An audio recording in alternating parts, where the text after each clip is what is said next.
La Commission nationale de discipline, convoquée et siégeant en matière d'urgence au siège national du parti, le jeudi 20 et le vendredi 21 janvier 2022, vu les statuts du parti tels que modifiés, complétés et corrigés à ce jour, spécialement en leurs articles 30 et 34 relatifs à la Convention démocratique du parti, ainsi que le CDP, ainsi que les articles 65 et 66 relatifs au régime disciplinaire du parti, vu le règlement intérieur du parti tel que modifié, complété et corrigé à ce jour, spécialement en ses articles 64 et 68 relatifs au régime disciplinaire, vu le règlement intérieur de la CDP, Convention démocratique du parti, spécialement en ses articles 22 et 28, vu le règlement intérieur de la Commission nationale de discipline, spécialement en ses articles 30 et 38, attendu les multiples plaintes déposées à la Commission nationale de discipline à charge de M.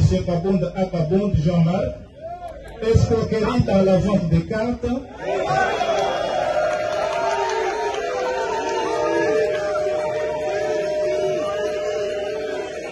escroquerie dans la vente des cartes de membres,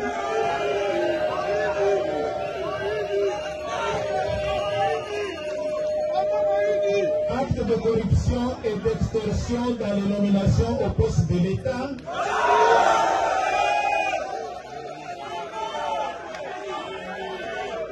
violence physique et verbale sur les combattants, etc.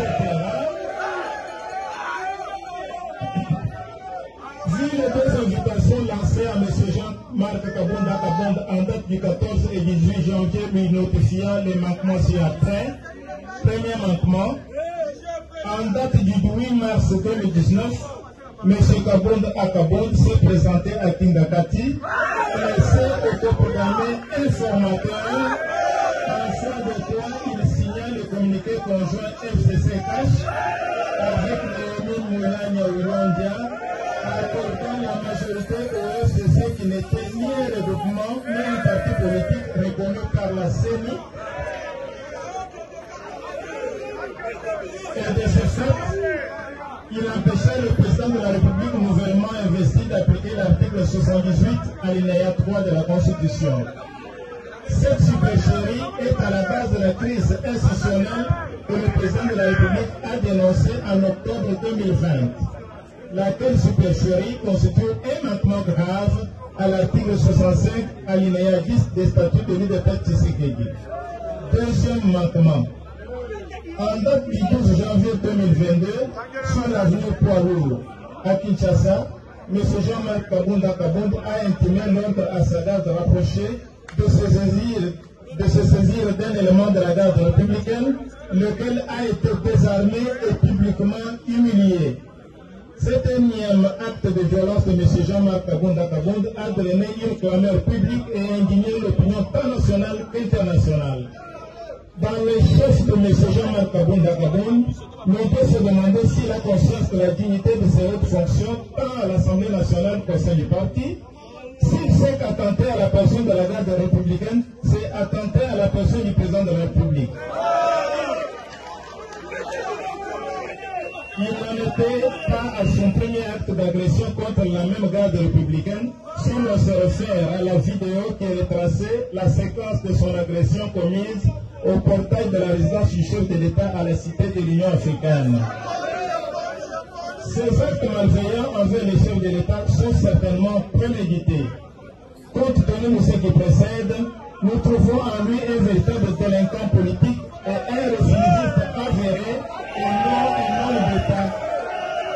Et encore moins un haut cadre du parti qui prône les valeurs comme l'UDP Tshisekedi.